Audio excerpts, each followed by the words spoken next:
नमस्कार दोस्तों, मैं सुनील अमृत मैं किसी क्लासेस पर आप सभी का स्वागत करता हूं। कैसे हैं आप लोग?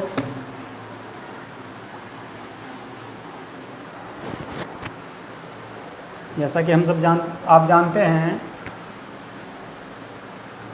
भारतीय राज्य व्यवस्था के अंतर्गत हमारा कल चैप्टर चला था राष्ट्रपति, और आज जो है राष्ट्रपति। प्रवीण कुमार रुखसार, गुड मॉर्निंग। प्रीति पाल, जय हिंद। जल्दी से आ जाएं सभी बच्चे।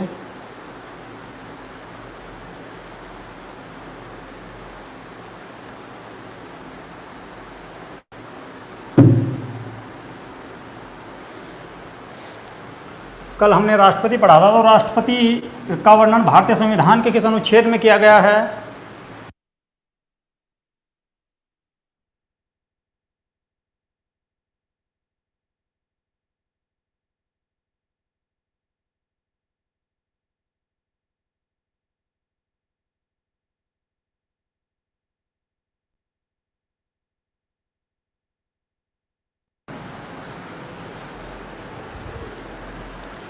अंजलि, अंबुज, काजल, अनिकांत, गुड मॉर्निंग।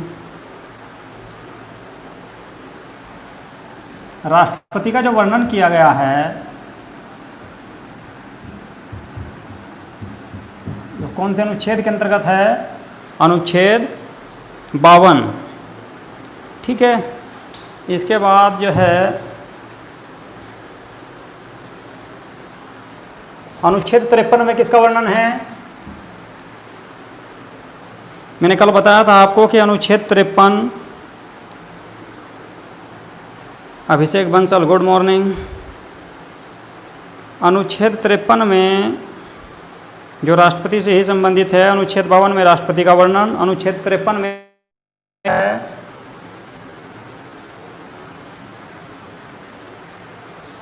अनुच्छेद 53 में राष्ट्रपति की शक्तियों का वर्णन किया गया है। कार्य एवं शक्तियों का वर्णन किया गया है। तो आज जो हैं हम राष्ट्रपति की शक्तियों से संबंधित ही उनकी जो शक्तियां हैं, जो पावर हैं, उनको पढ़ेंगे। Okay. Vasu Thakur, good morning. तो सभी बच्चे आ गए हैं।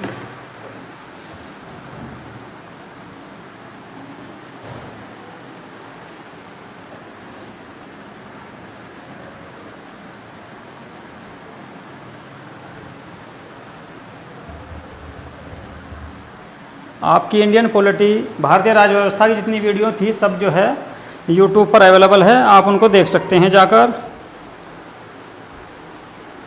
सभी का लिंक सर ने जो है भेज दिया है यूट्यूब चैनल पर। ओके। तो आज हम राष्ट्रपति की शक्तियों के बारे में पढ़ेंगे। राष्ट्रपति को क्या क्या शक्तियां दी गई हैं या उनके क्या क्या कार्य हैं, उनके बारे में अनुच्छेद 53 के अंतर्गत जो वर्णन किया गया है उसको पढ़ेंगे।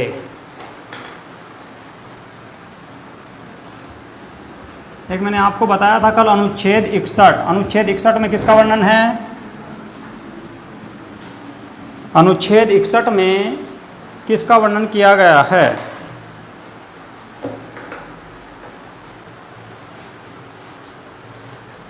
जल्दी से कमेंट करके बताएं। अनुच्छेद 61।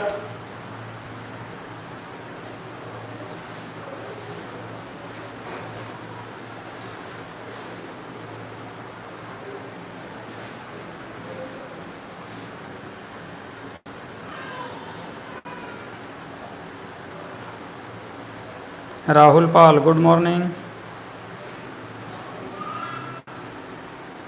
अनुच्छेद 52 में राष्ट्रपति के पद का वर्णन किया गया है। अनुच्छेद 53 में राष्ट्रपति की शक्तियों का वर्णन किया गया है। काजल जयंत, महाभियोग। अनुच्छेद 61 में महाभियोग का वर्णन किया गया है।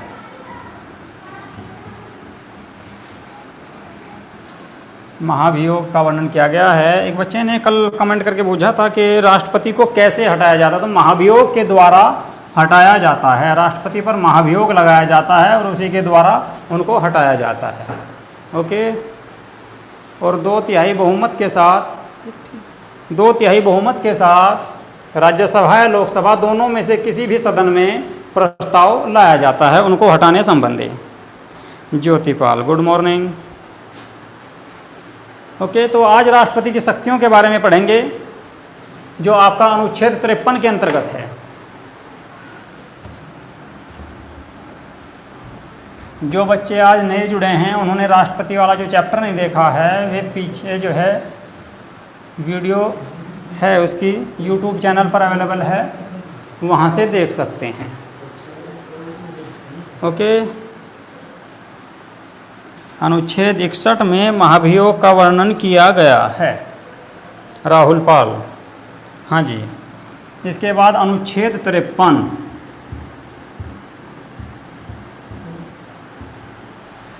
अनुच्छेद 53 में राष्ट्रपति के कार्यों एवं शक्तियों का वर्णन किया गया है। ओके,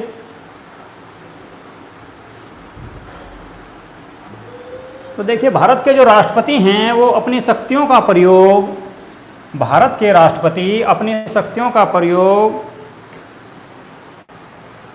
स्वयं या अपने अधीनस्थों के माध्यम से करते हैं। ओके, भारत के जो राष्ट्रपति हैं, भारत के राष्ट्रपति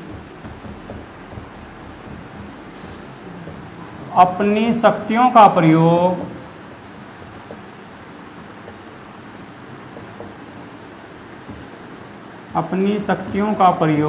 स्वयं या अपने अधीनस्थों के माध्यम से करते हैं।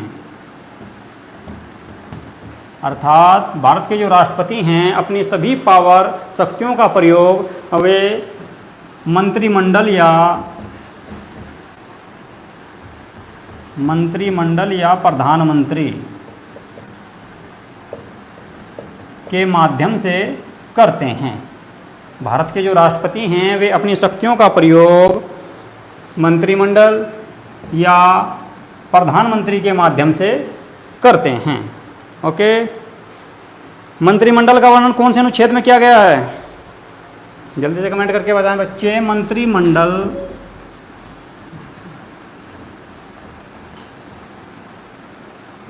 का वर्णन किस अनुच्छेद में किया गया है? कि राष्ट्रपति की सहायता के लिए एक मंत्रिमंडल होगा, राष्ट्रपति की सहायता के लिए एक मंत्रिमंडल होगा, इसका वर्णन किस अनुच्छेद में किया गया है? अनुच्छेद 74। और प्रधानमंत्री का वर्णन अनुच्छेद 74 में कहा गया है कि भारत के जो राष्ट्रपति हैं वे अपनी सहायता के लिए, अपनी मदद के लिए एक मंत्रिमंडल का गठन करेंगे।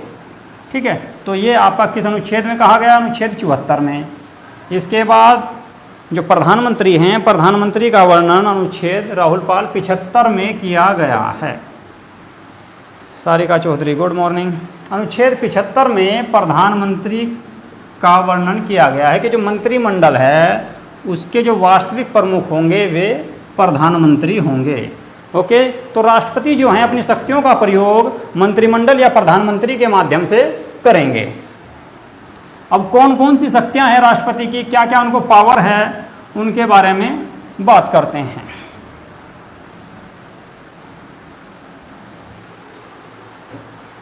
ठीक है, तो राष्ट्रपति को कौन कौन सी पावर है?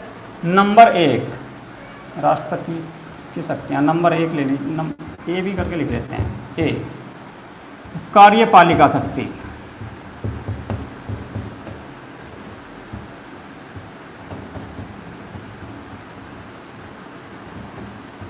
नंबर 1 में आती है राष्ट्रपति को जो कार्यपालिका की शक्ति है, विधायी शक्ति भी आएगी, उसके बारे में भी बात करेंगे। कार्यपालिका शक्ति, तो कार्यपालिका शक्ति के अंतर्गत क्या क्या आता है? सारिका चौधरी, कार्यपालिका शक्तियाँ। हाँ जी, तो कार्यपालिका शक्तियों के अंतर्गत क्या क्या आता है? देखिए इसमें आता है जो राष्ट्रपति नियुक्ति करते हैं, नंबर 1, नियुक्ति की शक्तियाँ या शक्ति। अब किस किस की नियुक्ति करते हैं राष्ट्रपति? प्रधानमंत्री, फिर प्रधानमंत्री की सलाह पर करते हैं आपके मंत्रिपरिषद, मंत्रिपरिषद का। इसके बाद और किसका करते हैं गठन? राष्ट्रपति जो हैं प्रधानमंत्री, मंत्रिपरिषद, इसके बाद आपका जो है राज्यपाल। जी हाँ, राज्यपाल आगे। एक आपका नियंत्रक महालेखा परीक्षक होते हैं, नियंत्रक महालेखा परीक्षक, यानी कि कैग, CAG।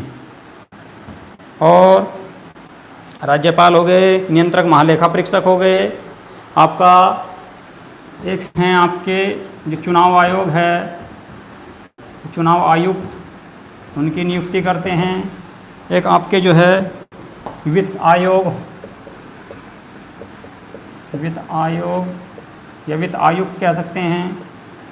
इसके बाद सुप्रीम कोर्ट व हाई कोर्ट के न्यायाधीश जो होते हैं उनकी नियुक्ति करते हैं और राज्यपाल की नियुक्ति करते हैं। ठीक है, तो ये कार्यपालिका के अंतर्गत जो है आपकी राष्ट्रपति को नियुक्ति की शक्तियां हैं, इन लोगों की नियुक्ति करते हैं। आदि और भी हैं बहुत सारे। ठीक है, इसके बाद नंबर 2 में राष्ट्रपति जो हैं अंतर्राज्यों का गठन करते हैं, यानी कि राज्यों को लेकर जो विवाद उत्पन्न होता है दो राज्यों के बीच, तो उन राज्यों के बीच जो है आपका आयोग जो गठन किया जाता है या परिषद गठित की जाती है, अंतर्राज्यीय परिषद, अंतर्राज्यीय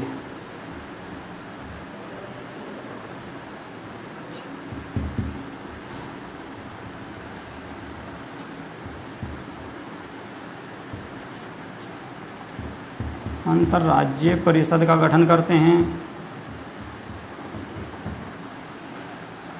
इसके बाद अंतर्राज्य परिषद का गठन करते हैं। आपका अंतर्राज्य परिषद का है अनुच्छेद 280 के अंतर्गत, अनुच्छेद 280 के तहत अंतर्राज्य परिषद का गठन करते हैं।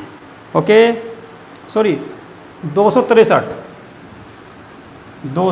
के तहत अंतर्राज्य परिषद का गठन करते हैं। इसके बाद नंबर 3 और क्या क्या है? कार्यपालिका शक्ति, वित्त आयोग का गठन करते हैं। वित्त आयोग है आपका अनुच्छेद 280, वित्त आयोग का गठन करते हैं। और अगर किसी क्षेत्र को, ये भी कार्यपालिका के अंतर्गत आता है, अगर किसी क्षेत्र को SC ST यानी कि अनुसूचित जाति या जनजाति क्षेत्र घोषित करना है, यदि किसी क्षेत्र को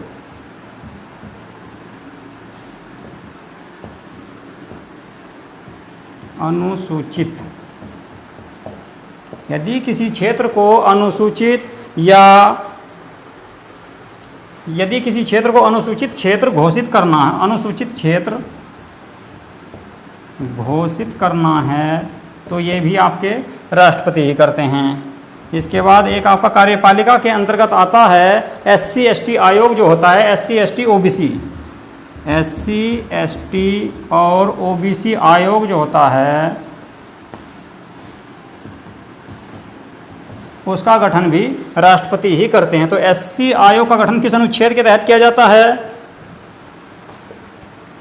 आपका SC आयोग का होता है अनुच्छेद 338 और ST है 338A। OBC आयोग का जो गठन किया जाता है वो है आपका 340। ओके, सारिका चौधरी, केंद्र शासित राज्यों के प्रशासन को संभालना। जी हाँ, सैन्य शक्तियाँ भी आएगी। अभी कार्यपालिका शक्ति की बात कर रहे हैं हम। तो कार्यपालिका शक्ति के अंतर्गत राष्ट्रपति जो हैं नियुक्तियां करते हैं। नियुक्ति की शक्ति है किसकी? प्रधानमंत्री की नियुक्ति करते हैं, मंत्रिपरिषद यानी कि जितने भी मंत्री होते हैं उन सब की नियुक्ति करते हैं, राज्यपाल की नियुक्ति करते हैं, कैग की नियुक्ति करते हैं, चुनाव आयोग, वित्त आयोग, एससी और आपके हाई कोर्ट और सुप्रीम कोर्ट के जो न्यायाधीश हैं उनकी नियुक्ति भी राष्ट्रपति के द्वारा ही की जाती है। ओके, इसके बाद कंप्लीट है यहाँ तक सबका। ये कार्यपालिका शक्ति के अंतर्गत आते हैं सब आपके। इसके बाद नंबर 2 पे लेते हैं या बी में लेते हैं विधायी शक्तियाँ। इसको साफ कर दूं, जो बच्चे स्क्रीनशॉट लेना चाहते हैं ले सकते हैं। चलिए नंबर बी पे लेते हैं विधायी शक्तियाँ। विधायी शक्तियों के अंतर्गत क्या क्या आता है?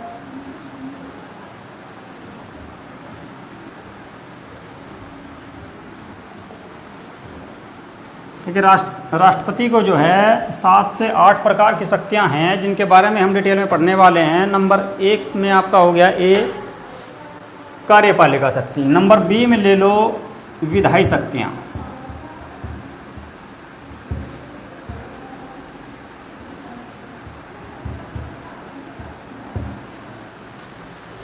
विधायी शक्तियां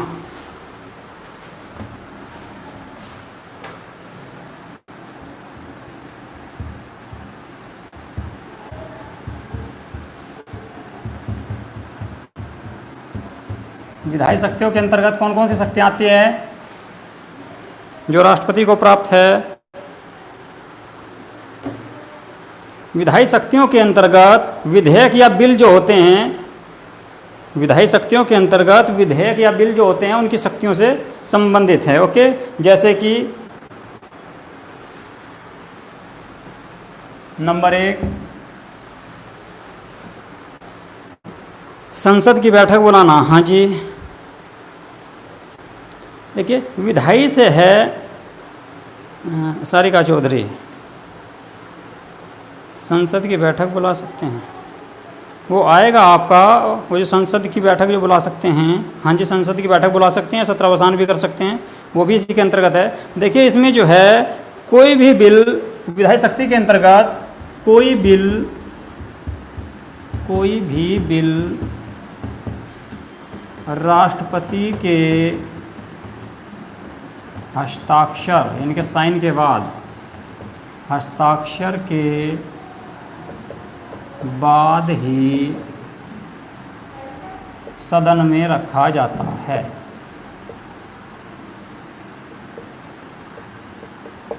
कुछ बिल ऐसे हैं जिन पर जो है राष्ट्रपति के हस्ताक्षर होने जरूरी है पहले ही, लेकिन चलो ये तो बात, कोई भी बिल राष्ट्रपति के हस्ताक्षर के बाद ही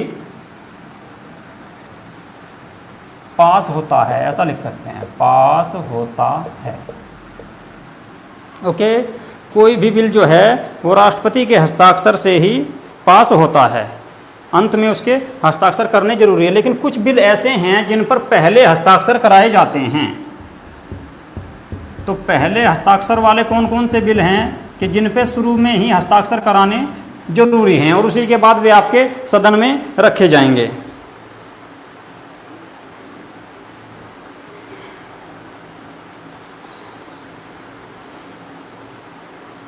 परिषद, काजल जयंत,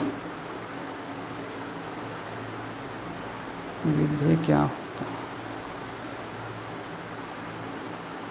विधायी शक्ति से संबंधित है। जो बिल वगैरह जो होते हैं, जो बिल जो रखे जाते हैं या जो आदेश निकाले जाते हैं, जैसे कि अध्यादेश हुआ आपका, तो उस प्रकार के जो बिल होते हैं उनको विधायी शक्तियों के अंतर्गत रखा जाता है।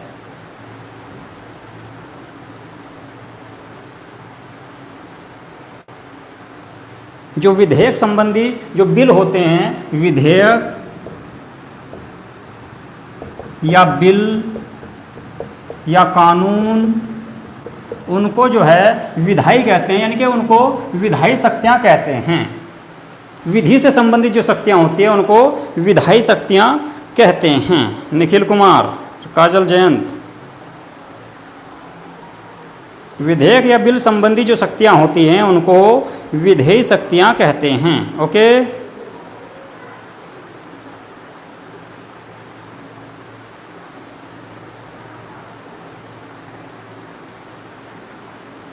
अध्यादेश की बात करेंगे अभी। इससे पहले देखिए मैंने बताया कि जो वे कौन कौन से बिल हैं जो जिन पर पहले हस्ताक्षर होने जरूरी है, राष्ट्रपति के हस्ताक्षर के बाद ही उनको सदन में रखा जाता है। तो कौन कौन से बिल हैं वे? देखिए जैसे संविधान में संशोधन करना हो, संविधान संशोधन,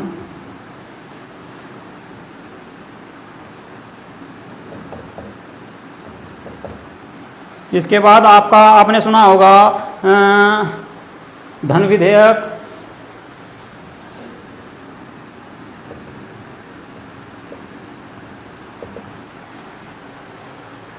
ओके, संविधान में संशोधन करना हो, धन विधेयक, या आपका जो संचित निधि से जब धन निकाला जाता है, संचित निधि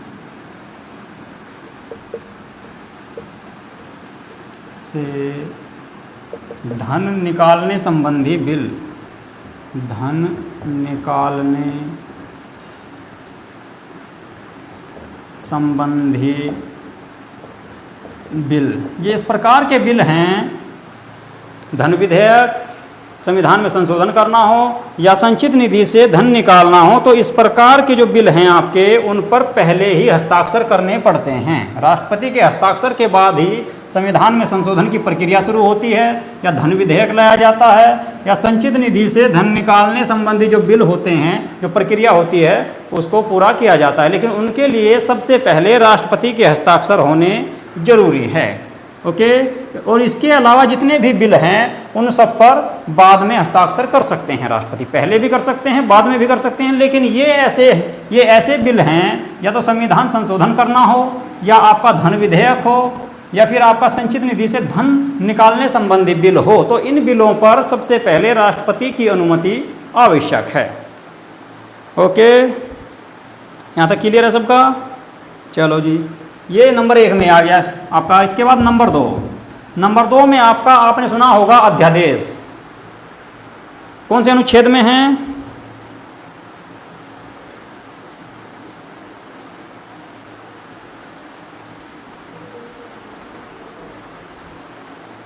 अध्यादेश जो है, देखिए वित्त आयोग जो आएगा आपका, वित्त आयोग को वित्तीय शक्ति में ले लेंगे। यहाँ पर विधायी शक्तियों की बात कर रहे हैं, तो विधायी शक्ति से रिलेटेड जो चीज़ें आ रही हैं मैं उनको बता रहा हूँ आपको। ओके, कौन थे ये? यस, वित्त आयोग, राहुल पाल है, ठीक है।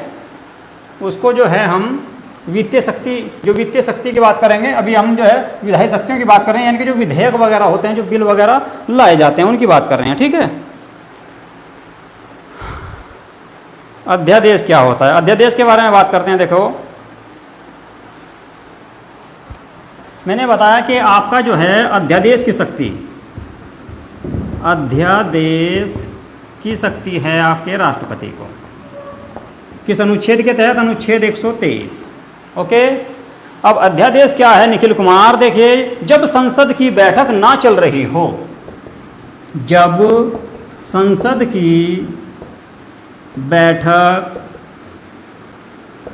न चल रही हो और कोई बिल लाना हो, जब संसद की बैठक ना चल रही हो, यानी कि संसद ना चल रही हो और कोई ऐसा मुद्दा आ जाता है, उस पर कानून बनाना बहुत ज़रूरी है, या उसको जो है बिल लाना है, या कोई मतलब कि उसको लेकर कानून बनाना है, या कोई योजना चलानी है, तो उसके लिए कानून बनाना पड़ेगा। तो उसमें जब संसद की बैठक ना चल रही हो, तो ऐसे में राष्ट्रपति अध्यादेश लाकर कानून बना सकते हैं।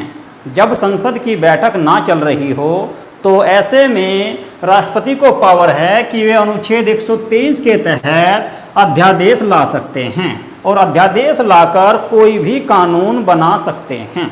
ओके, उसमें उनको संसद की जरूरत नहीं होगी।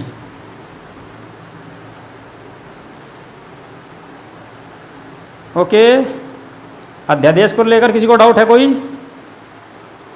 जब संसद की बैठक ना चल रही हो और कोई कानून बनाना हो, ठीक है, तो राष्ट्रपति अध्यादेश लाकर अनुच्छेद 123 के तहत अध्यादेश का प्रयोग करके वे जो हैं कानून बना सकते हैं, अकेले ही कानून बना सकते हैं, उसमें संसद की जरूरत नहीं है, ना तो लोकसभा की ना राज्यसभा की।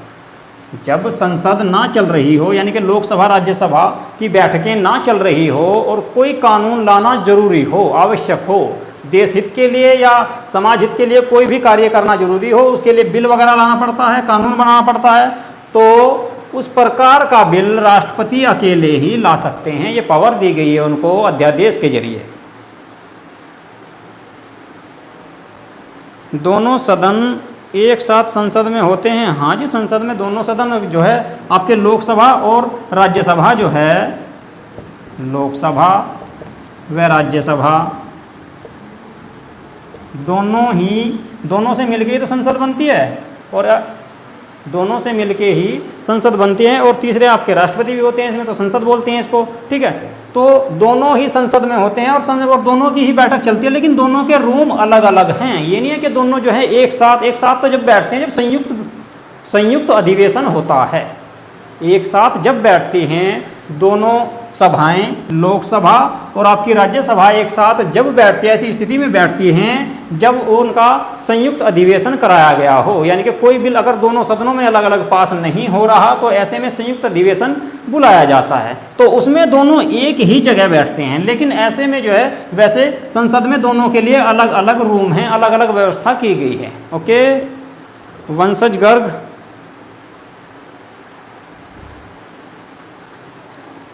क्लियर है यहाँ तक?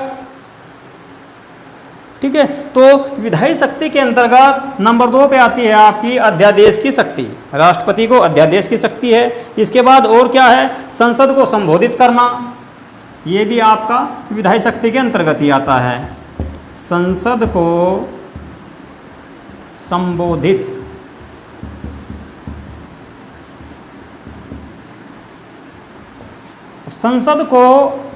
संबोधित कब करते हैं राष्ट्रपति? अपना आंसर बताएं कमेंट करके जल्दी से बच्चे। संसद को राष्ट्रपति कब संबोधित करते हैं?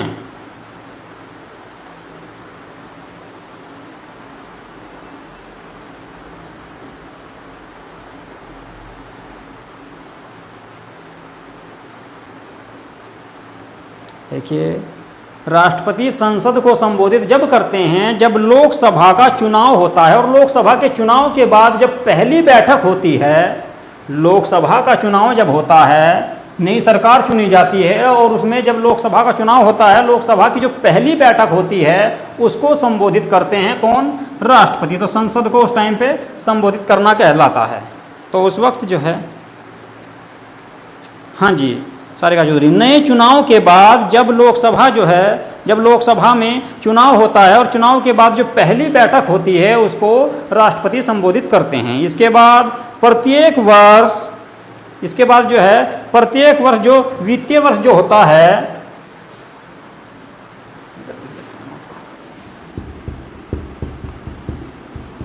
वित्तीय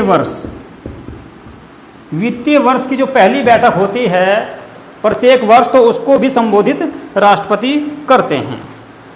ओके, इसके बाद नंबर 3 हुआ। नंबर 4 में जो है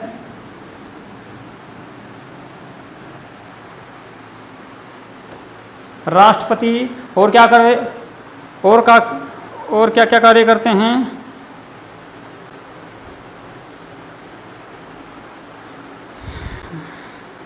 नंबर 4 में लिख सकते हैं, संसद के जो सत्र बुलाए जाते हैं उसको भी राष्ट्रपति ही बुलाते हैं। संसद सत्र बुलाना या उसका सत्रावसान करना,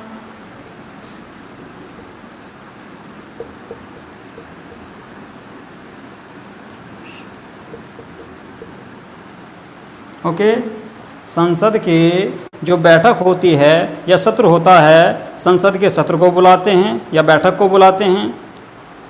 ओके, या फिर आपके जो है सत्रावसान करते हैं, ये भी आपका विधायी शक्ति के अंतर्गत आता है। और एक है आपका, इसी में लिख सकते हैं, सत्रावसान के बाद राष्ट्रपति को एक पावर और है विधायी शक्ति, संसद को भंग कर सकते हैं, यानी कि लोकसभा को भंग कर सकते हैं।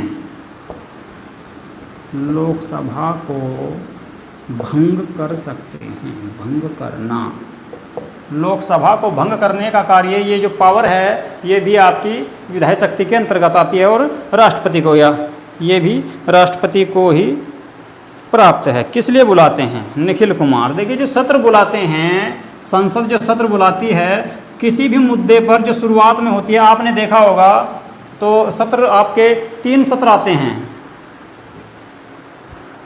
कौन कौन से? एक है आपका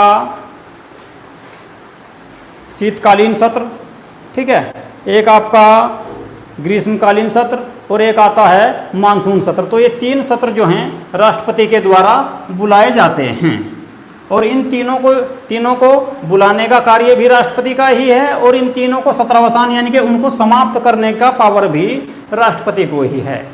ओके, इसके बाद आता है आपका निखिल कुमार, ठीक है। किस लिए बुलाते हैं? अब देखिए, देश के लिए जो आर्थिक योजनाएं वगैरह जो बनाई जाती है, संसद के द्वारा बनाई जाती है, जो कानून वगैरह बनाए जाते हैं, पूरे साल की योजना बनाई जाती है कि क्या क्या कार्य करने हैं, तो उसलिए जो है संसद के सत्र बुलाए जाते हैं। और उस बैठक में जो है आपका, जैसे कि बजट पे बात करते हैं या कुछ और बात करते हैं, ओके, तो आपके 3 सत्र बुलाए जाते हैं। संसद का सत्र जो है आपका, एक तो शीतकालीन सत्र होता है, मानसून सत्र होता है, और एक आता है आपका बजट सत्र। ओके, और इनके समाप्ति जो है, इनका सत्रावसान जो करते हैं वो भी राष्ट्रपति के द्वारा ही किया जाता है। इसके बाद लोकसभा को जो है भंग करने की पावर भी राष्ट्रपति को ही है। मानसून सत्र जुलाई में बुलाया जाता है, हाँ जी। वंशज गर्ग, ठीक है। इसके बाद लोकसभा को जो भंग करने की पावर है वो कौन से अनुच्छेद में है राष्ट्रपति को? लोकसभा को भंग करने की जो पावर है राष्ट्रपति को, वो कौन से अनुच्छेद में है? मोस्ट इंपॉर्टेंट है ये अनुच्छेद, बहुत बार आ चुका है एग्जाम में और आता रहता है। कौन से अनुच्छेद में है? लोकसभा को भंग करने की पावर राष्ट्रपति को किस अनुच्छेद में दी गई है?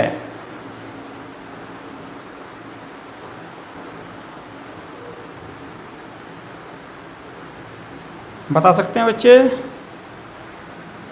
राष्ट्रपति को लोकसभा भंग करने की जो पावर दी गई है, जो शक्ति दी गई है, वो किस अनुच्छेद में है? अनुच्छेद 85।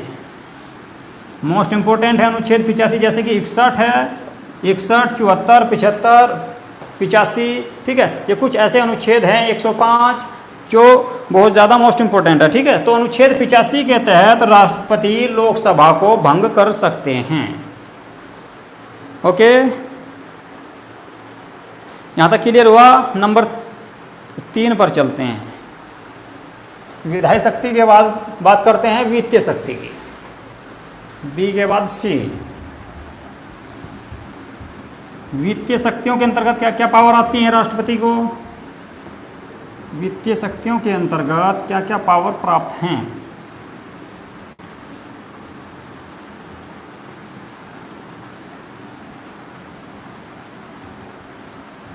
अनुच्छेद 85 के तहत राष्ट्रपति लोकसभा को भंग कर सकते हैं।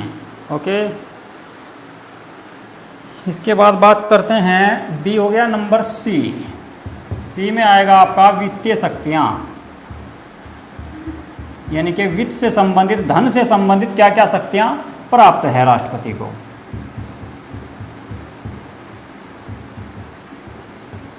वित्तीय शक्तियों में क्या आएगा?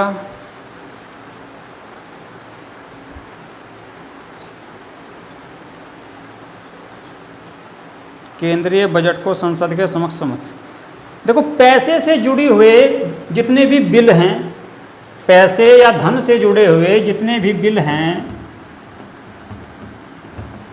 धन से जुड़े जितने भी जुड़े विधेयक हैं, वे सारे आपके वित्तीय शक्ति के अंतर्गत आएंगे। ओके, वे सभी जो हैं आपके वित्तीय शक्ति के अंतर्गत आएंगे या उनको वित्तीय शक्ति कहते हैं। ठीक है, जैसे कि नंबर 1 में लिख सकते हैं हम, धन विधेयक ही ले लो सबसे पहले। धन विधेयक, धन विधेयक को लाने से पहले राष्ट्रपति की सहमति या राष्ट्रपति के हस्ताक्षर जरूरी हैं। उनके हस्ताक्षर के बिना, मैंने पीछे भी बताया था आपको कि राष्ट्रपति के हस्ताक्षर के बिना धन विधेयक नहीं लाया जा सकता। तो धन विधेयक लाने के लिए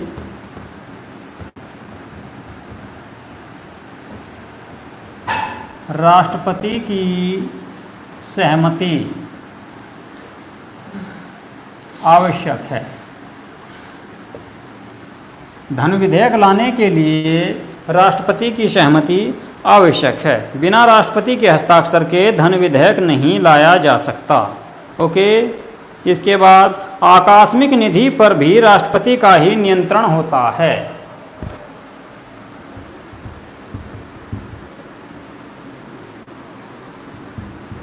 आकस्मिक निधि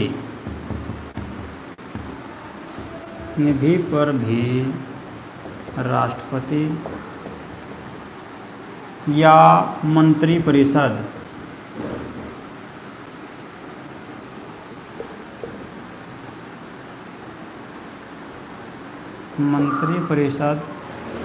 का नियंत्रण, आकस्मिक निधि से या तो संसद के द्वारा या तो मंत्रिपरिषद के द्वारा या राष्ट्रपति के द्वारा ही धन निकाला जाता है। ओके, किस अनुच्छेद के अंतर्गत आता है आपका आकस्मिक निधि? अनुच्छेद 267। अनुच्छेद 267 में आपका आकस्मिक निधि आता है। ओके,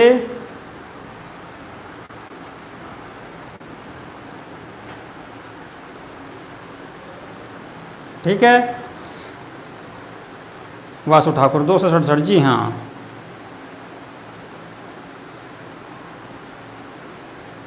हाँ जी, वित्त आयोग सारिका चौधरी, ये भी आता है आपका। इसके बाद आपका नंबर 3 में आता है आपका, आपने सुना होगा बजट के बारे में। ओके, बजट में यानी कि प्रत्येक वर्ष राष्ट्रपति सरकार को, प्रत्येक वर्ष राष्ट्रपति सरकार को वार्षिक वित्तीय विवरण, सरकार को वार्षिक वित्तीय विवरण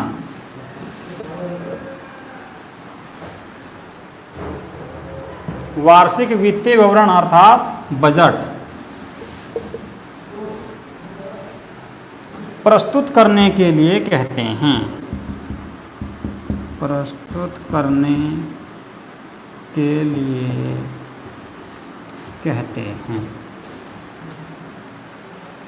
तो प्रत्येक वर्ष राष्ट्रपति सरकार को वार्षिक वित्तीय विवरण, देखिए भारतीय संविधान में कहीं भी बजट शब्द का वर्णन नहीं किया गया है।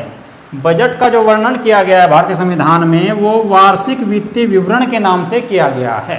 वार्षिक वित्तीय विवरण को ही आम बोलचाल में या मीडिया के द्वारा बजट नाम दिया गया है। ओके, और कौन से अनुच्छेद में है जल्दी से कमेंट करके बताएं बच्चे। बजट का भारतीय संविधान के किस अनुच्छेद में बजट का वर्णन किया गया है या वार्षिक वित्तीय विवरण का वर्णन किया गया है? काजल जयंत, अनुच्छेद 112। देखिए वार्षिक वित्तीय विवरण का जो वर्णन किया गया है अनुच्छेद 112 के अंतर्गत किया गया है। ओके, तो राष्ट्रपति को ये वित्तीय शक्तियां प्राप्त हैं, यानी कि धन विधेयक लाने के लिए सबसे पहले राष्ट्रपति की सहमति आवश्यक है। आकस्मिक निधि से धन निकालने के लिए राष्ट्रपति या मंत्रिपरिषद की सहमति आवश्यक है, बिना इनके वहां से धन नहीं निकाला जा सकता। नंबर 3, प्रत्येक वर्ष राष्ट्रपति सरकार को वार्षिक वित्तीय विवरण प्रस्तुत करने के लिए कहते हैं। ओके, चलिए इसके बाद नंबर आता है BCD। नंबर डी में ले लेते हैं हम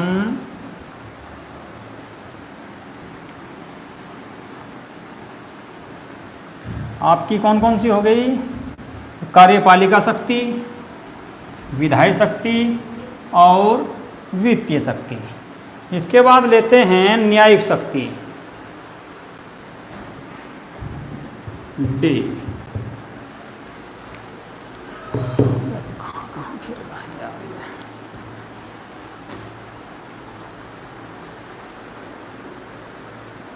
न्यायिक शक्ति के अंतर्गत क्या क्या आता है?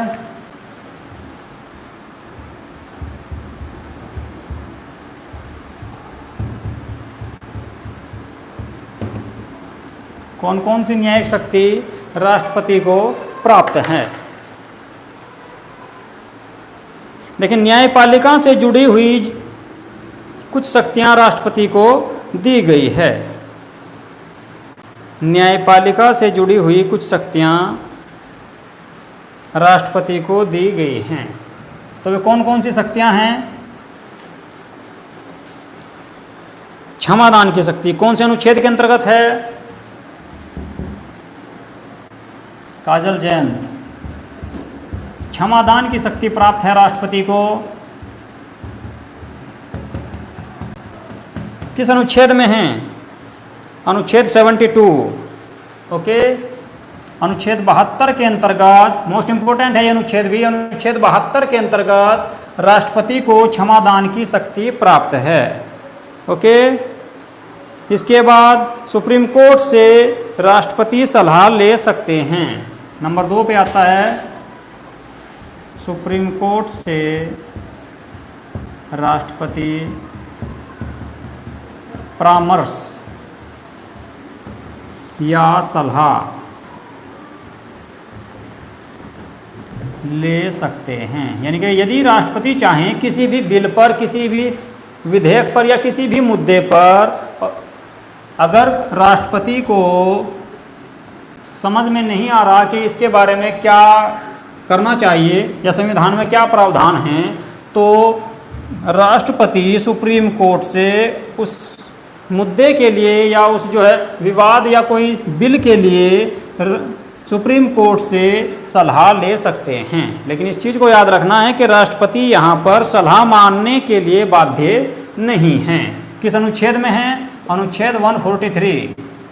अनुच्छेद 143 के तहत राष्ट्रपति सुप्रीम कोर्ट से किसी भी बिल पर, विधेयक पर या मुद्दे पर या किसी भी समस्या पर सुप्रीम कोर्ट से सलाह ले सकते हैं। ये पावर है राष्ट्रपति को, और यहाँ पर सुप्रीम कोर्ट जो है राष्ट्रपति को सलाह देने के लिए मना नहीं करेंगे, लेकिन राष्ट्रपति उनकी सलाह को मानने के लिए बाध्य नहीं है। राष्ट्रपति उनकी सलाह को मानने के लिए बाध्य नहीं हैं। ओके, इसके बाद न्यायिक शक्ति के अंतर्गत आता है आपका सुप्रीम कोर्ट व हाई कोर्ट के जो न्यायाधीश हैं उनकी नियुक्ति, न्यायाधीशों की नियुक्ति भी राष्ट्रपति के द्वारा ही की जाती है। ओके, ये मैंने आपको कार्यपालिका में भी बताया था, लेकिन ये न्यायिक शक्ति भी है। राष्ट्रपति को ये न्यायिक शक्ति प्राप्त है। काजल जयंत सुप्रीम कोर्ट व हाई कोर्ट के न्यायाधीशों की या मुख्य न्यायाधीश की नियुक्ति करने की पावर प्राप्त है राष्ट्रपति को। ठीक है, इसके बाद नंबर कितना हो गया? डी। ई। नंबर ई में लेते हैं हम सैन्य शक्तियाँ। राष्ट्रपति को क्या क्या सैन्य शक्तियाँ प्राप्त है?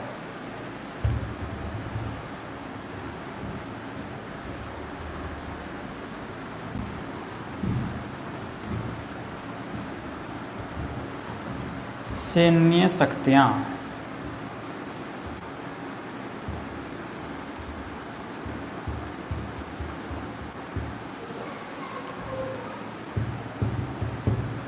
तो कौन कौन सी सैन्य शक्तियाँ प्राप्त है राष्ट्रपति को?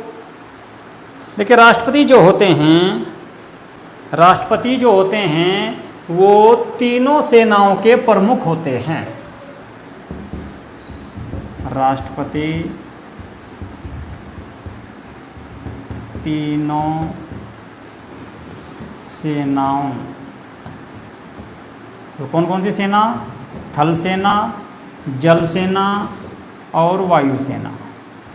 जो तीनों सेनाएं हैं, इन तीनों सेनाओं के राष्ट्रपति तीनों सेनाओं के प्रमुख होते हैं। ओके, राष्ट्रपति तीनों सेनाओं के प्रमुख या अध्यक्ष कह सकते हैं, यानी कि इनके अध्यक्ष होते हैं। ओके, इसके बाद सारी का थल सेना, जल सेना और वायु सेना, हाँ जी, इन तीनों सेनाओं के प्रमुख होते हैं। इसके बाद जब भी किसी देश के साथ युद्ध होता है तो उसका जो है, किसी देश के साथ युद्ध की घोषणा या समाप्ति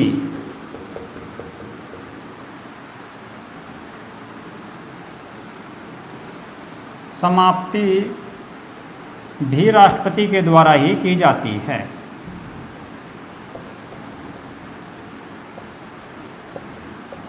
ओके, यदि किसी देश के साथ युद्ध करना है या उस युद्ध की समाप्ति करनी है तो इसकी घोषणा भी राष्ट्रपति के द्वारा ही की जाती है। ये सैन्य शक्ति भी राष्ट्रपति को ही प्राप्त है।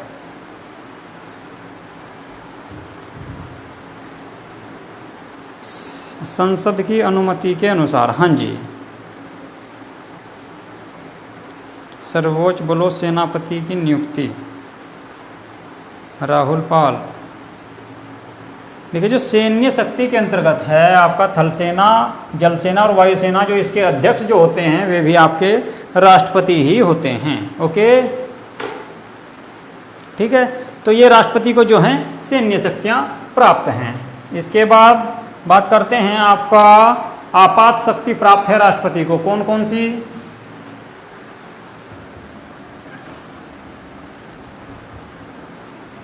आपात शक्ति, जो आपातकाल लगाए जाते हैं तीन प्रकार के, भारत के अंतर्गत तीन प्रकार के जो आपातकालों का वर्णन किया गया है, उनकी शक्तियां भी राष्ट्रपति को ही प्राप्त है। ये हो गया था ना F।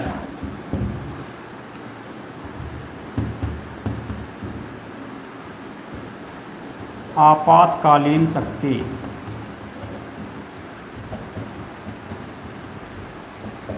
आपातकालीन शक्तियां तीन प्रकार की हैं। कौन कौन सी है? अनुच्छेद 352 राष्ट्रीय आपातकाल। जी हाँ, नंबर 1 पे आता है आपका राष्ट्रीय आपातकाल। राष्ट्रीय आपातकाल अनुच्छेद 352 के तहत, इसमें देखिए, जब किसी देश के साथ बाह्य या आंतरिक रूप से, जब किसी देश के साथ युद्ध हुआ हो, किसी बाहरी देश के साथ युद्ध हुआ हो या आंतरिक रूप से गृह युद्ध छिड़ गया हो, तो ऐसी स्थिति में भारत में राष्ट्रीय आपातकाल लगाया जाता है। ओके, और अब तक राष्ट्रीय आपातकाल 3 बार लग चुका है। 1962 में, 1972 में, और एक आपका लगा था 1975 में। 1962 में चीन के साथ युद्ध हुआ, 1972 में पाकिस्तान के साथ युद्ध हुआ था, और 1975 में आंतरिक अशांति या गृह युद्ध के आधार पर लगाया गया था। ओके, यानी कि आंतरिक गड़बड़ी के आधार पर लगाया गया था 1975 में। तो तीन बार भारत में राष्ट्रीय आपातकाल अब तक लगाया गया है। ओके, इसके बाद अनुच्छेद 356 राष्ट्रपति शासन। नंबर 2 पे आता है आपका राष्ट्रपति शासन।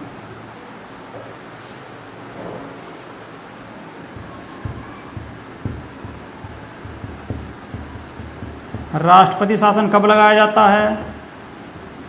राष्ट्रपति शासन अनुच्छेद 356 के तहत है और ये जो है राज्यों में लगाया जाता है। जब राज्यों में राष्ट्रपति का शासन लगाया जाता है तो क्यों लगाया जाता है? देखिए, जब राज्य जो है संवैधानिक रूप से विफल हो जाते हैं।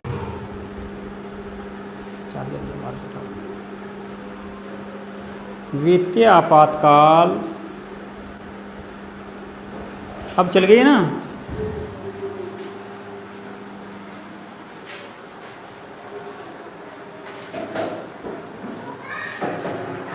देखना एक बार।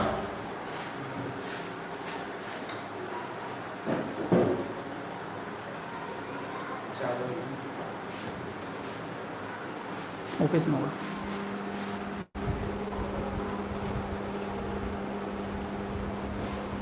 ठीक है, अब चल रही है। निशांत शर्मा, ठीक है जी, ओके। 1 मिनट भी चार्ज लगवाऊंगा। तो वित्तीय आपातकाल जो है अनुच्छेद 360 के तहत लगाया जाता है जब देश की आर्थिक स्थिति खराब हो गई हो। लेकिन अब तक एक भी बार वित्तीय आपातकाल नहीं लगाया गया। ऐसा संकट भारत में 1991 में आया था कि उस टाइम पे जो है वित्तीय आपातकाल लगाने की मांग की जा रही थी, लेकिन जो है उस वक्त स्थिति को संभाल लिया गया था। ठीक है, तो उस वक्त भी वित्तीय आपातकाल नहीं लगाया गया था। अंजलि सर, वीडियो नहीं चल रही है। मेरे मोबाइल में तो चल रही है, फिर आपके पास क्यों नहीं चल रही है? हाँ जी, कुछ बच्चे कह रहे हैं कि अब चल गई है। ठीक है, अब चल रही है, कोई दिक्कत नहीं है, देख लो एक बार। हाँ जी, अब चल रही है। ठीक है, तो देखिए भारत में 3 प्रकार के आपातकालों का वर्णन किया गया है। राष्ट्रीय आपातकाल जो अनुच्छेद 352 के तहत है, जो पूरे देश में लगता है। वो कब लगता है? जब किसी बाह्य या आंतरिक रूप से देश में संकट आ गया, यानी कि किसी बाहरी देश के साथ युद्ध हुआ हो या आंतरिक रूप से गड़बड़ी हो गई हो, तो उस स्थिति में राष्ट्रीय आपातकाल लगाया जाता है। लेकिन अब जो है यहाँ पर सैन्य सशस्त्र बल, यहाँ पर आंतरिक गड़बड़ी के जगह सशस्त्र विद्रोह को जोड़ दिया गया है।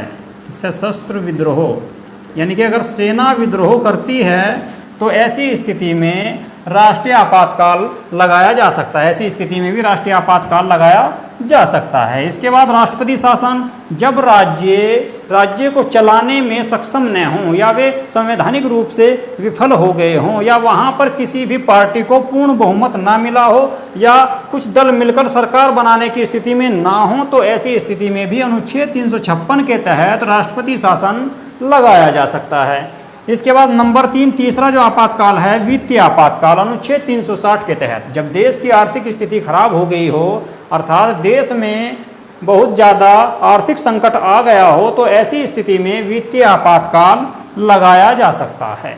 ओके, यहाँ तक क्लियर है सभी का? इसके बाद चलते हैं जी, वीटो शक्ति।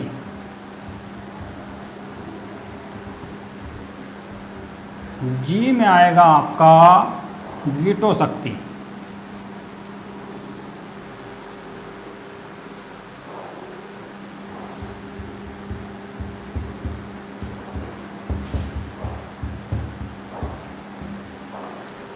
ओके, अनुच्छेद 111, जी हाँ काजल जयंत, अनुच्छेद 111 के तहत पॉकेट वीटो का प्रयोग कर सकते हैं कौन? राष्ट्रपति। ठीक है, देखिए जब संसद में कोई बिल लाया जाता है, कोई बिल लाया जाता है तो दोनों सदनों में पास होना जरूरी है, यानी कि लोकसभा व राज्यसभा दोनों में कोई बिल पास होता है और पास होने के बाद कहाँ भेजा जाता है? राष्ट्रपति के पास। तो राष्ट्रपति को यहाँ पर राष्ट्रपति इस बिल को पास कर सकते हैं। ओके, इस बिल पर हस्ताक्षर कर देते हैं जो कानून बन जाता है। यानी कि 3 प्रकार की स्थिति यहाँ पर राष्ट्रपति के सामने होती है। एक में तो वे उस पर हस्ताक्षर कर देते हैं तो कानून बन जाता है, या फिर उस बिल को वे पुनर्विचार के लिए भेज सकते हैं, यानी कि एक बार दोबारा से विचार करने के लिए भेज सकते हैं। यदि राष्ट्रपति किसी बिल को पुनर्विचार के लिए भेजते हैं तो ऐसी स्थिति में जब दोबारा वह बिल पास होकर आता है, संसद से वह बिल पास होकर आता है, तो राष्ट्रपति को उस पर हस्ताक्षर करने अनिवार्य हैं। उस पर हस्ताक्षर करने से मना नहीं कर सकते।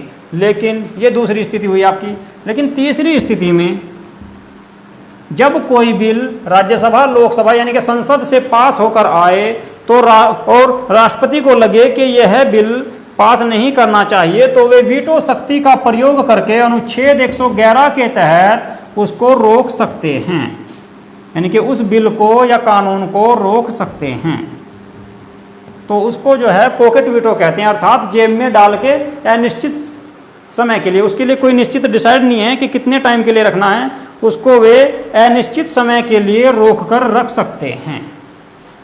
ओके, राष्ट्रपति के पास 3 प्रकार की स्थिति होती है यहाँ पर। जब कोई बिल संसद में पास होकर आता है तो राष्ट्रपति उस पर हस्ताक्षर कर सकते हैं। हस्ताक्षर करने के बाद वह बिल कानून बन जाता है, यानी कि वो कानून लागू हो जाता है। ओके, दूसरी स्थिति, संसद से पास होने के बाद राष्ट्रपति के पास कोई बिल आया तो उस बिल को वे पुनर्विचार यानी कि दोबारा से विचार करने के लिए भेज सकते हैं। तो ऐसी स्थिति में, पुनर्विचार की स्थिति में, यदि संसद उस बिल को दोबारा वैसे ही या उसमें कुछ संशोधन करके पास कर देती है, फिर से राष्ट्रपति के पास भेजती है, तो राष्ट्रपति ऐसी स्थिति में उस पर हस्ताक्षर करेंगे, यानी कि हस्ताक्षर करने से मना नहीं कर सकते। ओके, इसके बाद नंबर 3, तीसरी स्थिति, यदि संसद कोई बिल पास करके राष्ट्रपति के पास भेजते हैं और राष्ट्रपति को लगता है कि यह बिल सही नहीं है, तो वे अनुच्छेद 111 के तहत पॉकेट वीटो का प्रयोग करके उस बिल को रोक सकते हैं या अपने पास रख सकते हैं अनिश्चित समय के लिए। ओके, यहाँ तक सबका क्लियर है? जल्दी से कमेंट करके बताएं बच्चे, यहाँ तक सबका क्लियर हो गया?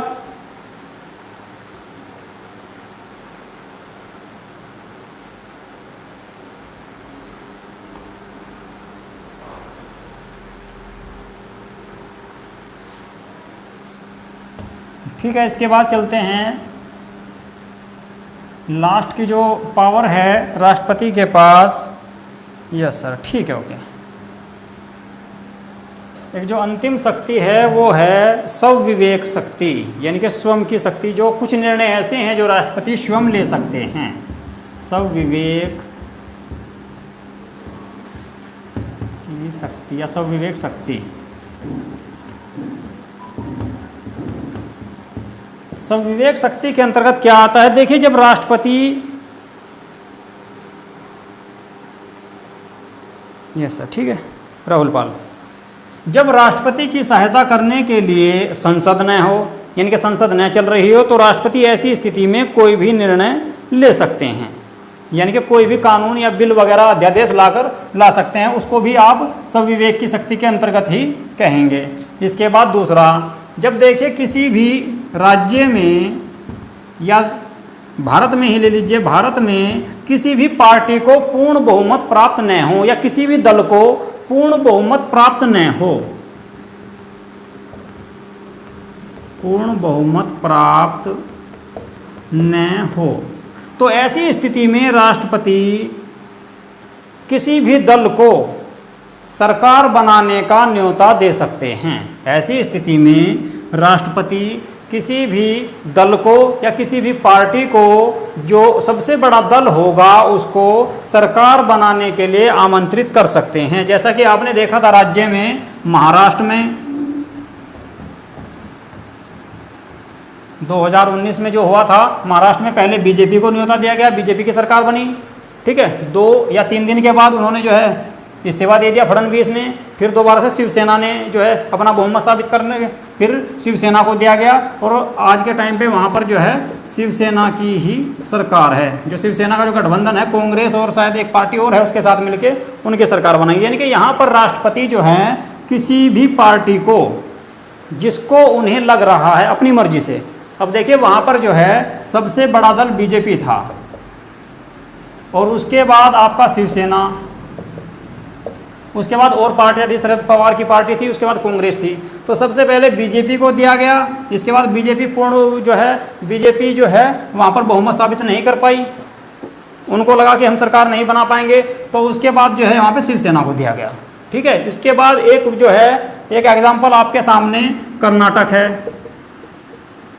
कर्नाटक में भी सबसे पहले बीजेपी को आमंत्रित किया गया था सरकार बनाने के लिए, जबकि वहाँ पर सबसे ज़्यादा सीटें कांग्रेस को प्राप्त थी। उसके बाद फिर कांग्रेस को दिया गया दोबारा से, जब वहाँ पर बीजेपी पूर्ण बहुमत साबित नहीं कर पाई। तो ऐसे में राष्ट्रपति जो है स्वविवेक शक्ति का प्रयोग करके किसी भी पार्टी को सरकार बनाने के लिए आमंत्रित कर सकती है, राज्यों में भी या सरकार जो है देश में भी। यानी कि अगर संसद में, लोकसभा में किसी पार्टी को पूर्ण बहुमत प्राप्त नहीं है, तो ऐसी स्थिति में ये कहा गया है कि जो सबसे बड़ा दल होगा उसको राष्ट्रपति सरकार बनाने के लिए आमंत्रित कर सकती है, और उनसे कह सकती है कि वे निश्चित समय में, अब वो निश्चित समय कितना होगा ये दिया नहीं गया, यानी कि 10 दिन, 20 दिन या 1 माह, 2 माह, जितना भी है वो डिक्लेयर नहीं होता। राष्ट्रपति एक निश्चित समय में उस पार्टी से कह सकते हैं कि आपको जो है बहुमत साबित करके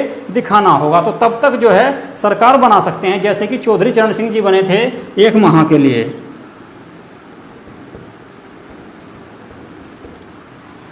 चौधरी चरण सिंह जो प्रधानमंत्री बने थे वे भी इसी प्रकार से बने थे। उस वक्त भी किसी पार्टी को पूर्ण बहुमत नहीं था, तो राष्ट्रपति ने उनको मौका दिया और सर को जो है बहुमत साबित करने के लिए एक निश्चित समय दिया गया था। ठीक है, तो ये ऐसे प्रधानमंत्री भी थे जो कभी संसद में गए भी नहीं थे, तो 1 माह तक जो है इन्होंने ये प्रधानमंत्री रहे थे।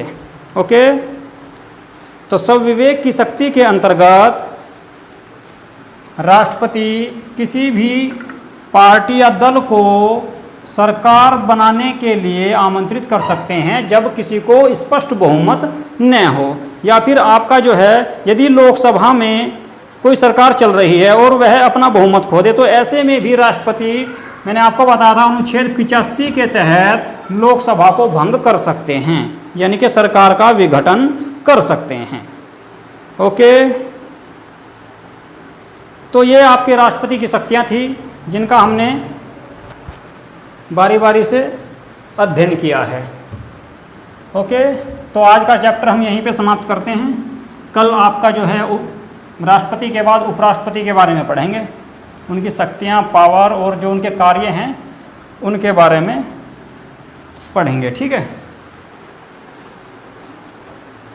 तो आज का वीडियो आपको कैसा लगा कमेंट करके ज़रूर बताएं, और वीडियो को ज़्यादा से ज़्यादा शेयर करें, तथा जिसने इस चैनल को सब्सक्राइब नहीं किया है वे चैनल को सब्सक्राइब कर लें।